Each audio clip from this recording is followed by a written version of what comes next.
1/2 kilo chicken, கருவேப்பிலை, ஒரு 5-6 வரமிளகாய், ஒரு 10-15 பூண்டு, 20-25 சின்ன வெங்காயம், இஞ்சி, சின்ன சீரகம் எல்லாத்தையும் நம்ம சிக்கனில் சேர்த்துடலாம்.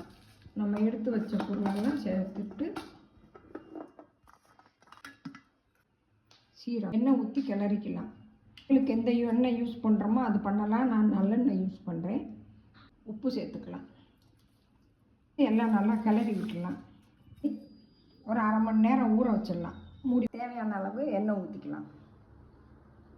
நல்லெண்ணெய் தான் நான் யூஸ் பண்ணுறேன். தேவையான அளவு மிளகாத்தூள் கொஞ்சம் நம்ம காரத்துக்கு சேர்த்துக்கலாம். இப்போ நம்ம கிளறி வச்சுருக்க சிக்கனை சேர்த்துக்கலாம். ஒன்றா கிளறி விட்டு ஒரு 2 விசில் வச்சு ஆஃப் பண்ணிடலாம். கிளறி விட்டாச்சு. இப்போ விசில் மூடி 2 விசில் விட்டு ஆஃப் பண்ணி